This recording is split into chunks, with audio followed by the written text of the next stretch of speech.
नमस्कार दोस्तों, मैं हूं अर्पित और एक बार फिर से आपका स्वागत है। कल हमारे देश में उपराष्ट्रपति पद के लिए चुनाव हुआ और देश को नए उपराष्ट्रपति मिले हैं। लेकिन जो खास बात इस चुनाव में है वो ये है कि एनडीए के जो उम्मीदवार हैं, आप देख सकते हैं, नाम है सीपी राधाकृष्णन। इन्हें जो कुल वोट मिले हैं वो एनडीए के सांसदों की संख्या से अधिक हैं। वहीं इंडिया गठबंधन के जो उम्मीदवार हैं यानी सुदर्शन रेड्डी, उन्हें इंडिया गठबंधन के कुल 315 वोटों से 15 वोट कम मिले हैं, यानी कि 300 वोट मिले हैं। और इसी के साथ भारतीय जनता पार्टी ये दावा कर रही है कि विपक्ष के 15 से अधिक सांसद अब उनके समर्थन में आ चुके हैं। तो ऐसा क्या हुआ है और कौन है वो सांसद जिन्होंने इंडिया गठबंधन को धोखा दिया है और भाजपा और एनडीए गठबंधन के प्रत्याशी के पक्ष में वोट किया है, इस वीडियो में हम आपको बताने जा रहे हैं। तो सबसे पहले आप इस सिस्टम को समझिए कि उपराष्ट्रपति चुनाव में कुल 781 सांसद वोट डालते हैं। कैसे? क्योंकि लोकसभा और राज्यसभा दोनों जगह के सांसद होते हैं और इन 781 सांसदों में से 767 ने यहाँ पर वोट डाला। 7-8 घंटे की ट्रेनिंग होती है वोटिंग की, उसके बावजूद 15 वोट अमान्य हो गए और 752 वोट वैध हुए। तो ये जो 15 वोट अमान्य हो गए वो वास्तव में अमान्य हुए या ये एक रणनीति का हिस्सा थी? लोगों ने जानकर इतनी ट्रेनिंग के बावजूद इस तरीके से वोट दिया कि उनका वोट अमान्य हो जाए। इतने बेवकूफ़ तो नहीं होंगे हमारे देश के सांसद। तो इस बारे में भी हम चर्चा करेंगे। एनडीए को 425 वोट मिलने चाहिए थे, कुल मिला के उसके इतने सांसद हैं दोनों सदनों में मिला के, तो लेकिन मिले कितने? 452, यानी वोट बढ़ गए। वहीं इंडिया गठबंधन को कम से कम 311 वोट तो मिलने ही चाहिए थे, लेकिन मिले केवल 300 वोट। अमान्य वाला काट देने के बाद की बात कर रहे हैं। तो इस तरीके से कि कैसे 14 सांसदों ने वोट नहीं किया? क्यों?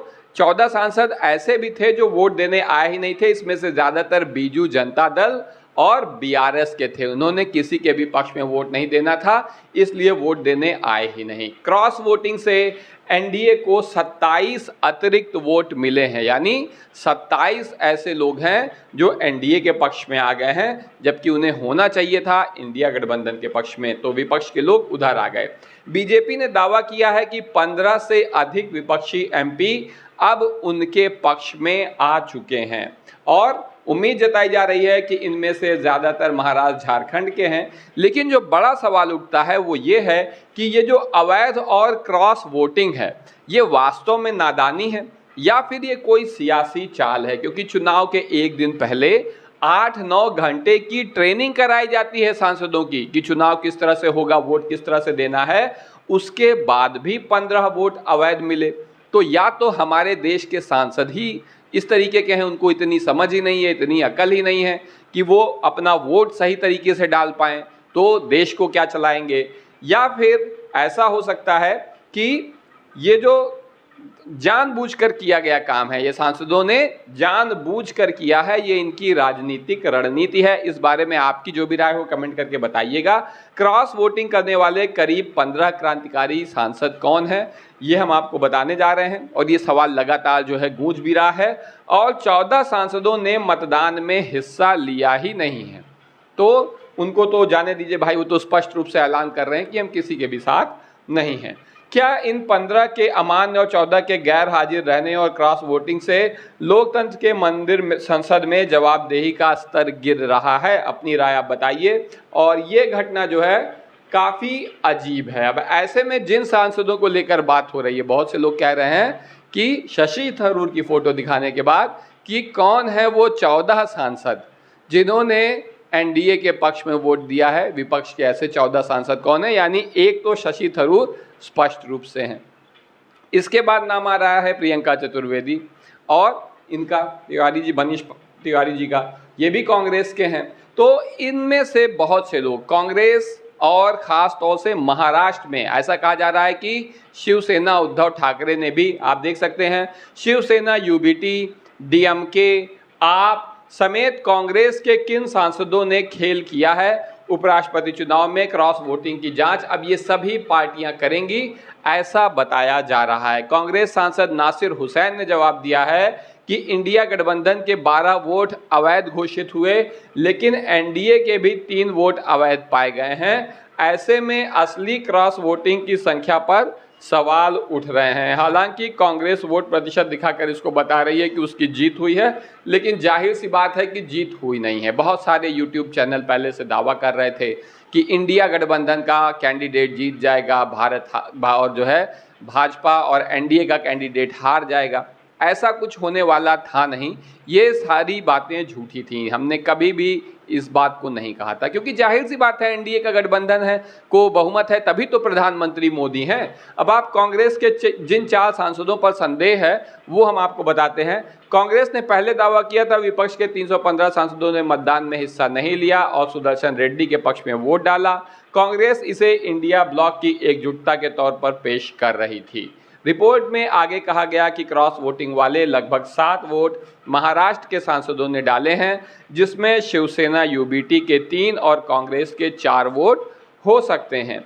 यही नहीं, एनडीए उम्मीदवार के तमिलनाडु से होने की वजह से डीएमके के कुछ वोट भी उन्हें मिलने का अनुमान लगाया जा रहा है। इसके अलावा आम आदमी पार्टी के कुछ सांसदों को भी संदेह की नज़रों से देखा जा रहा है। देखिए, अगर भाजपा चाहेगी, दबाव डालेगी आम आदमी पार्टी के ही सांसदों पर कि देखो तुम्हारे अरविंद केजरीवाल को तो इतने दिन जेल में सड़ाया है, वोट दे दो, नहीं तो तुम भी किसी न किसी मुद्दे में आ ही जाओगे। इस तरीके की चीज़ें और दबाव निश्चित रूप से काम करते हैं।